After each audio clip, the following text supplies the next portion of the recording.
ब्रह्म ज्ञान का होना खतरनाक हो जाता है अगर आप कहीं से सुन सुना करके उसे सत्यता की प्रामाणिकता दे दें। और एटलीस्ट लास्ट ट्रूथ तो वैसे भी होता है, किसी में घटित हो या ना हो, पर प्रामाणिकता देने पर वह आपके लिए खतरनाक हो जाता है।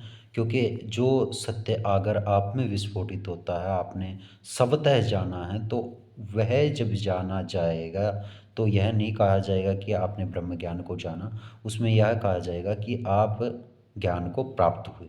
या यह यहाँ पर दो बातें हैं, ज्ञान प्राप्त करना और ज्ञान को प्राप्त होना। ज्ञान को प्राप्त करके प्रामाणिकता देना, और वो भी ब्रह्म ज्ञान को, तो आप गड़बड़ाने वाले हैं।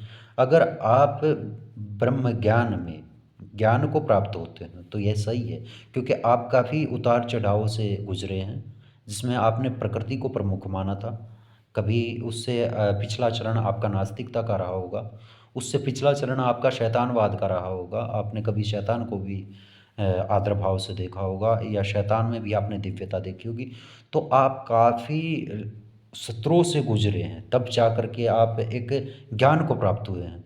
तो अब आप में वो चीज़ें घर नहीं कर सकती, या तो अवसाद तो कर सकता है, पर जो डिसऑर्डर टाइप की जो प्रॉब्लम्स होती हैं वह आप में क्रिएट नहीं होंगी। क्योंकि आप जिन स्तरों से ऊपर आए हैं उन स्तरों ने आपको ज़्यादा प्योर कर दिया है।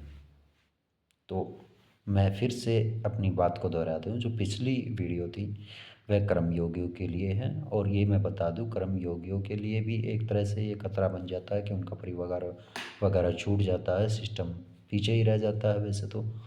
और कई बार ऐसा नहीं होता है कि ब्रह्म ज्ञान को प्राप्त होने के बाद व्यक्ति कहीं पर नहीं पहुंच पाता। कई बार ऐसा होता है कि कोई भी बदलाव जीवन में नहीं होता।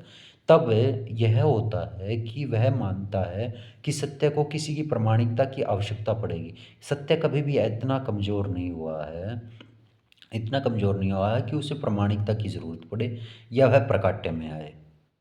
सत्य सत्य है, और जिस दिन वो इस बात को समझ लेगा तो बाकी का तो उसमें घटित हो ही चुका है, और वह बाकी चीज़ों को मैनेज करके निकल लेगा।